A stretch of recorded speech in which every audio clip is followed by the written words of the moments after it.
তো হ্যালো বন্ধুরা, সবাই কেমন আছো? আশা করছি সবাই খুব ভালো আছো। তো আবারও অনেক দিন পর ভেলোর থেকে এসে তোমাদের সাথে আবারও আমি আজকে রান্নার রেসিপি শেয়ার করতে চলেছি। আশা করছি তোমরা আমার ভিডিওটাতে অনেক অনেক অনেক ভালোবাসা দেবে। আর আমিও খুব এক্সাইটেড যে তোমাদের সাথে আবারও নতুন করে আমি রান্নার রেসিপি শেয়ার করতে পারছি। তো চলো, পুরো ভিডিওটা অবশ্যই দেখো, আর ভালো লাগলে লাইক কমেন্ট আর অবশ্যই বন্ধুদের সাথে শেয়ার করে দিও।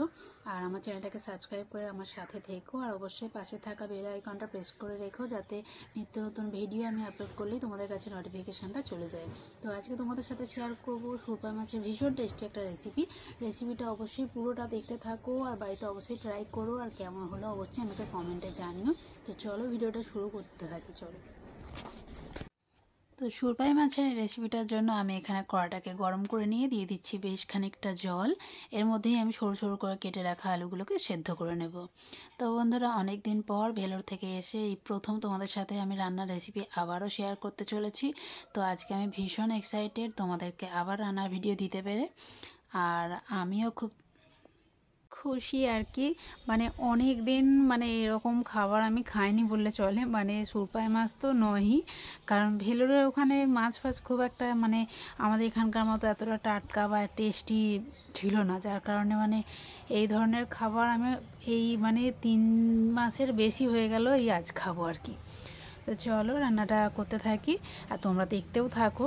তো এখানে দেখো, কড়ার মধ্যে জল দিয়ে আমি নুন হলুদ আর সামান্য একটু লঙ্কা গুঁড়ো দিয়ে সরু সরু করে কেটে রাখা আলুগুলোকে সেদ্ধ করে নিচ্ছি।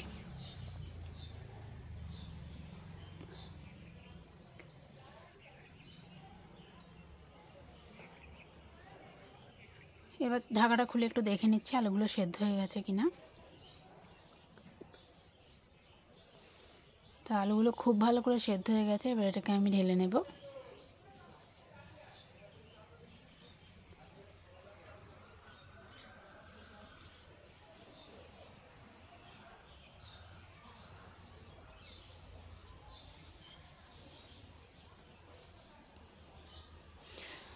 তো এখানে সুরপাই মাছ আর একটা কাতলা মাছের পেটি রয়েছে, এটা আমার ছেলের জন্য, কারণ সুরপাই মাছটা ওকে আমি এখন দেব না।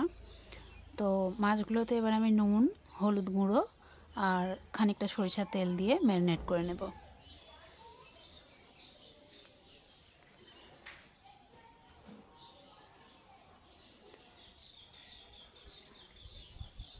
তো অনেক দিন পর আবারও রান্নার ভিডিও পেয়ে তোমরা কেমন ফিল করছো অবশ্যই আমাকে কমেন্ট করে জানিও।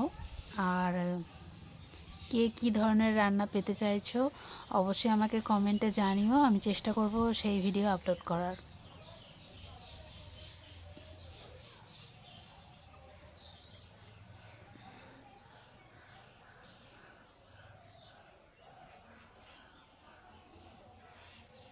তো কড়াটাকে পরিষ্কার করে নিয়ে আমি বেশ খানিকটা সরিষার তেল দিয়ে দিলাম।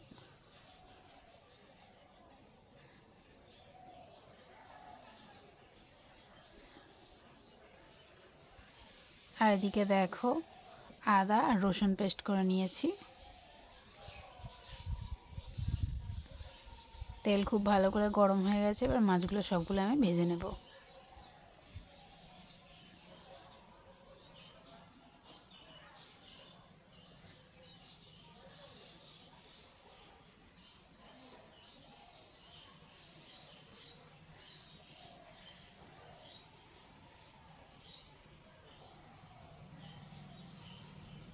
তো ভেলোরে ছিলাম, ওখানকার জনপ্রিয় খাবার বলতে পারো ইডলি, ধোসা, সাম্বার।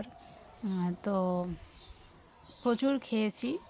তো তোমাদের কাদের কাদের ইডলি, ধোসা, সাম্বার এগুলো ভালো লাগে তো অবশ্যই কমেন্টে জানিও।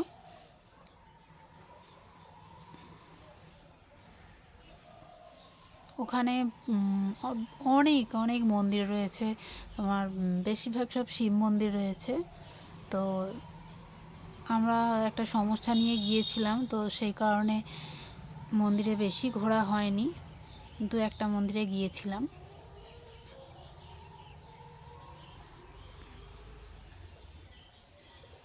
তবে জায়গাটা খুব সুন্দর, ভীষণ সুন্দর, আর ভদ্র বলতে পারো মানুষজন। তো মাছগুলো আমি দু পিঠটাই খুব ভালো করেই ভেজে নিয়েছি।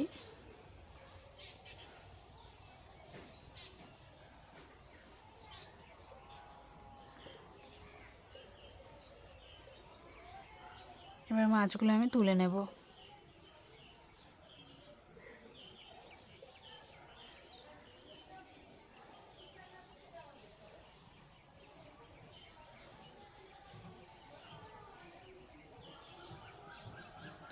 অনেক দিন পর আমার এই বাসনপত্র এই কড়া খুন্তি আমার রান্না করতে একটা নতুন নতুন বেশ একটা ভালো লাগছে আর কি।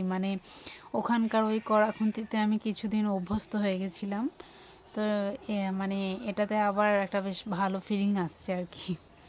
তো চলো, এই তেলের মধ্যেই আমি খানিকটা ফোড়ন দিয়ে দিলাম, 5 ফোড়ন, আর দিয়ে দিচ্ছি 2টো চেরা কাঁচা লঙ্কা, আর দিয়ে দিচ্ছি পেঁয়াজ কুচি। এখানে আমি একটাই মিডিয়াম সাইজের পেঁয়াজ কুচি করে নিয়েছি, সেটাই দিলাম। সামান্য একটু নুন দিয়ে দিচ্ছি, এতে কী হয় পেঁয়াজটা তাড়াতাড়ি ভালো করে ভাজা হয়ে যায়, নরম হয়ে যায়।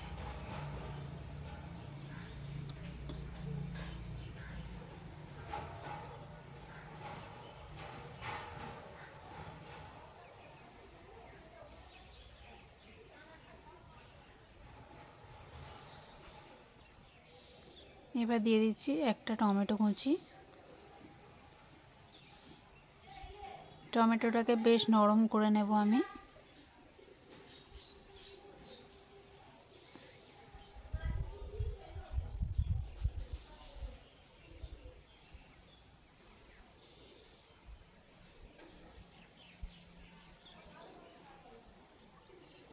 এবার আদা আর রসুনের পেস্টটা দিয়ে দিলাম। এবার মশলাটাকে আমি খুব ভালো করে কষে নেব।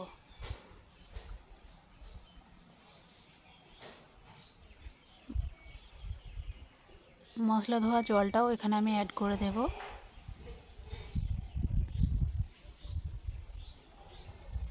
যেহেতু আলুটা সেদ্ধ করার সময় লঙ্কা হলুদ দিয়েই দিয়েছিলাম, তাই জন্য এখানে লঙ্কা হলুদ আমি আর ইউজ করব না।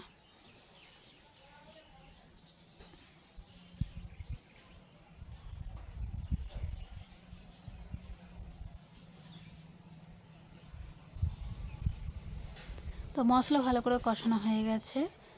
এর মধ্যে এবার আমি দিয়ে দেবো সামান্য একটু জিরে আর ধনে গুঁড়ো,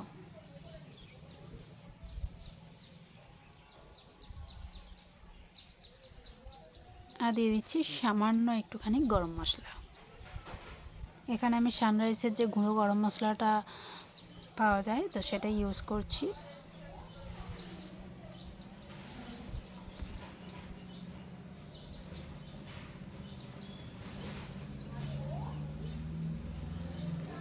এবার সেদ্ধ করে রাখা আলু আর ঝোলটা আমি ঢেলে দিচ্ছি।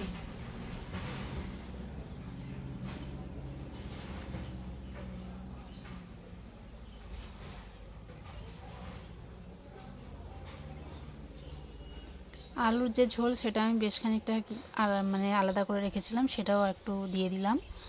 তো এবার এটাকে ভালো করে ফুটতে দেব।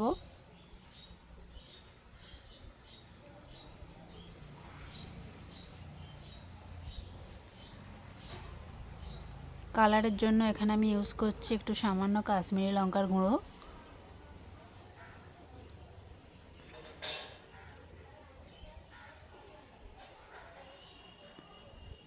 এবার মাছগুলো সবগুলো আমি দিয়ে দেব।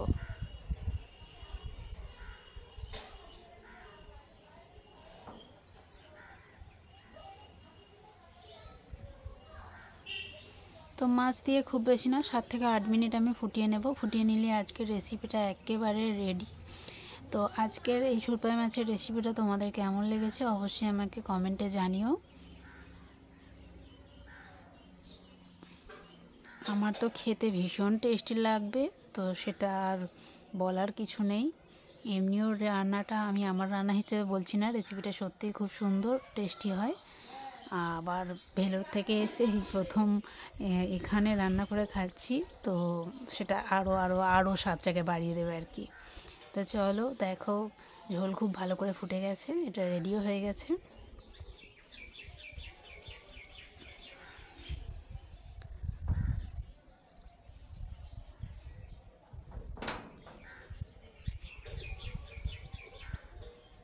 এবার তরকারিটাকে আমি ঢেলে নেব।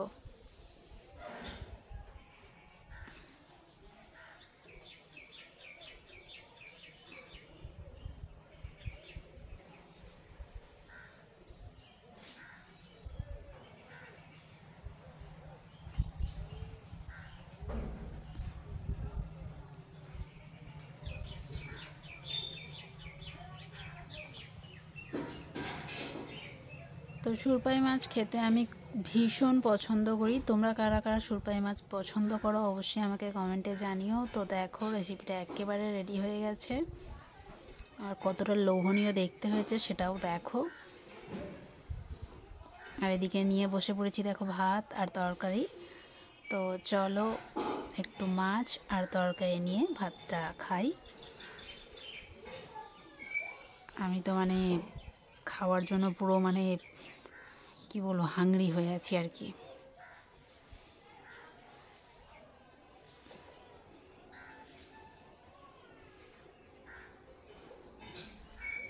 চলো খেয়ে দেখা যাক।